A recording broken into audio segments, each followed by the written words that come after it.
Good evening and thank you for joining us. I'm Catalina Gillies. Ryan Benazzo is away this evening. A makeshift encampment used by vulnerable members near County Fair Mall will soon be fenced off. The announcement was made at McIntyre Councillor Albert Aiello's ward meeting last night. He says the city is working with social service agencies in helping the people who gather at the former gas station, while city police encourage them to move elsewhere. Corey Nordstrom has the details.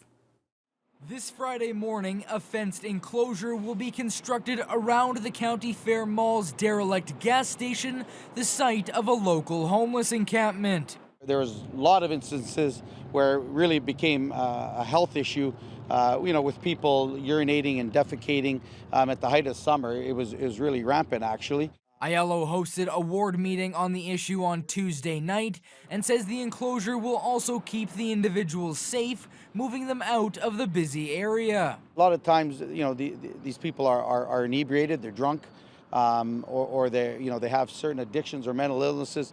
They can get hit by cars that are going through here, so it's for their safety as well.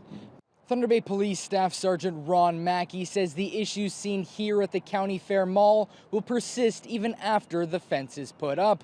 The only difference, it will move to a new location. The issue here is not a police issue, it's a social issue.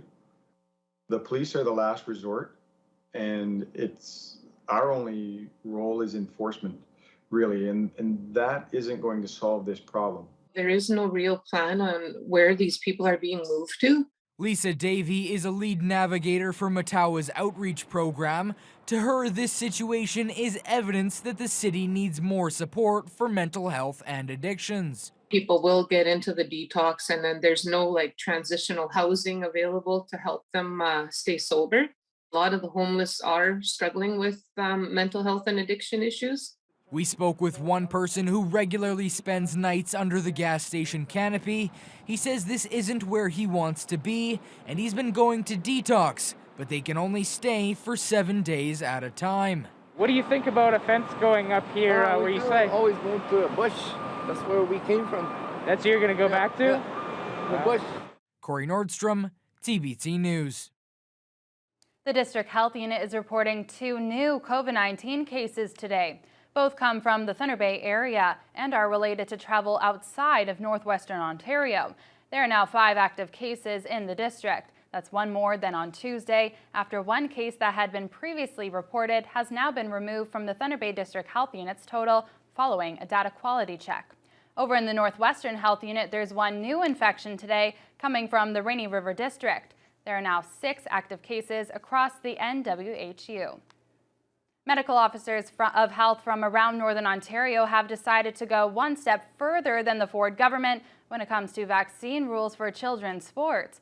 Right now, the province requires proof of full vaccination for anyone attending indoor organized sports, but exemptions were made for athletes aged 12 to 17, along with coaches, officials, and volunteers.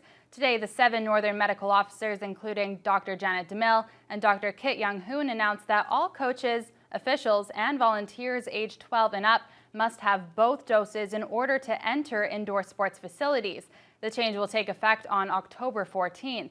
The vaccine exemption for young players aged 12 to 17 remains in place, but the medical officers are encouraging all young athletes to get the shot. The province is making changes to the school curriculum. Officials say it's more of an effort to be more inclusive and reflect parts of Canada's painful past. The announcement comes just ahead of the country's first ever day for truth and reconciliation. Colin DeMello reports. On the eve of the National Day for Truth and Reconciliation, members of the Ford government say they want Indigenous issues to become part of the dinner conversation. I mean, this is difficult subject matter to consider for anybody, Colin, and I think the opportunity to discuss it at home is exactly what we're trying to achieve. To make that a reality, the government says the school curriculum is being revised to focus on more Indigenous issues. While students from grade 4 to grade 12 currently learn about residential schools and the reality of Indigenous peoples in history and social studies classes, the youngest students from grade 1 to grade 3 will also begin learning about Indigenous history, including First Nation, Métis, and Inuit historical and contemporary realities, and the residential school system as well. that can be a difficult thing for young children to process. So I think we have to, embark on this exercise carefully. In an interview with CTV News, the Minister of Indigenous Affairs says there are many important lessons to impart. I think the lost culture, the lost language, I think, the harsh realities in a more organized way, obviously, at school, for kids to recognize that at one point in time in our history, the federal government came to the doorstep of Indigenous peoples and took their kids to a school of their choice, not of that was either available or the choice of the parent. Critics say, however, the new curriculum comes 3 years too late. When Premier Doug Ford first took office in 2018, the government abruptly canceled writing sessions aimed at aligning the curriculum with truth and reconciliation. It was only after the discovery of grave sites across Canada at the sites of former residential schools that the government decided to revive the effort. And in those earliest days, Doug Ford demonstrated to everybody in this province that kind of reckless disregard, or that willful tone deafness, if I can put it that way, with respect to Indigenous reconciliation. So we've now had 3 lost years in Ontario because Doug Ford decided to go down that path. But it's never too late, he says, for truth and reconciliation. At Queen's Park, Colin DeMello, CTV News. Impala Canada has partnered with the Indigenous national charity Inspire by providing a $150,000 investment to support post-secondary education. Impala Canada's Lac des Îles mine is the largest private sector employer of Indigenous people in the region.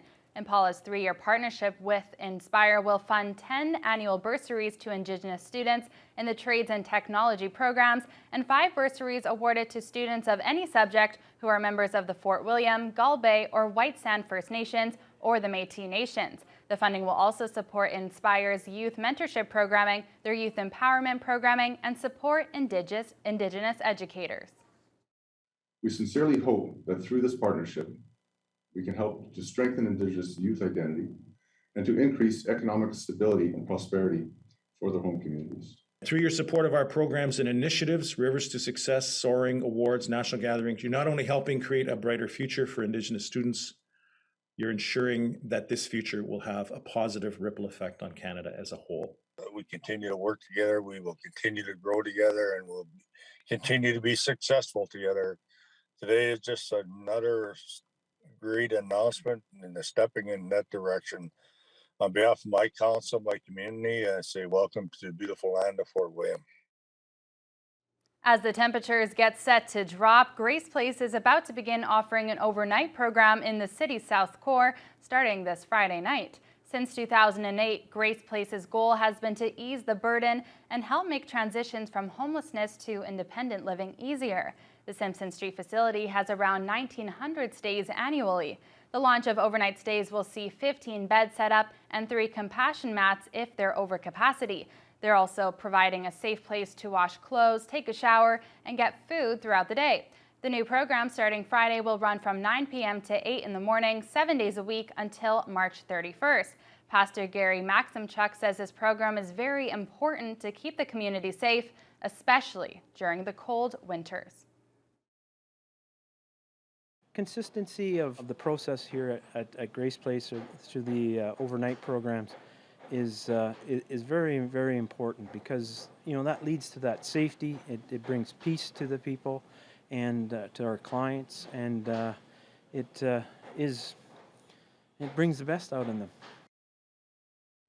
Maximchuk says the staff and volunteers are all excited for the overnight program, saying this will make a huge difference for the community and in some cases will save lives. A Canadian senator paid a visit to Thunder Bay this week to take part in a local tour of farms. Senator Rob Black, who has a lengthy background in the agricultural sector, explored the unique challenges and advancements made at the rural farms and at the urban farm operated by Roots to Harvest. Alex Flood has the details. To label the last 4 months of dry, hot weather as difficult for the region's farming community would certainly be an understatement. So to better understand what farmers have been facing, Senator Rob Black visited a wide variety of farms in the Thunder Bay area, alongside Ontario Federation of Agriculture President Peggy Breckfeld. The tour included dairy farms, a bison farm, a local brewery, and an urban farm operated by Roots to Harvest. The Lily Street location grows a variety of mixed vegetables and perennials, while testing out different foods in their greenhouse. The farm also runs a 20-week program which provides youth with job skills in preparing, planting, and harvesting the fields. The senator says he was impressed with what he saw here. Good to learn about this program and what they're doing. You know, they're using agriculture and food as a medium to learn life skills and employment skills, and it's great to see. Senator Rod Black has been touring farming communities all across the country to get a better sense as to what farmers and growers have been up against this year, something he notes is a priority as senator. It's important to hear on the ground from folks on the ground who are doing it, living it every day. But it is my chance to hear what's happening, so that when I get back to the Red Chamber, I can share with my colleagues what the issues are. Northern Ontario and Thunder Bay in particular have some great stories to tell. It's about opportunity for farmers who may not have been able to start somewhere else to get a chance to start. It's stories about resilience in either drought or harsh conditions at times. I really am thankful that Senator Black came and had an opportunity to be here to see this neat corner of the province. Senator Black's tour of Canadian farms will continue into the next few weeks as he plans to visit farming communities in Saskatchewan. Alex Flood, TBT News. As local events slowly start to return to normal, Thundercon is ready to make a comeback next year after cancellations in 2020 and 2021 due to the pandemic. Organizers of the popular event announced today they have confirmed dates for Thundercon 2022, with the event scheduled for September 17th and 18th of next year at the CLE grounds. The organizing committee says they're excited about having a set goal in place, and they look forward to working on solidifying some celebrity guests, funding, and logistical support. The fan convention not only brings some fun to the community, but also an economic boost. In 2018, Thundercon was estimated to contribute around $1.7 million to the local economy. Well, Fiona, when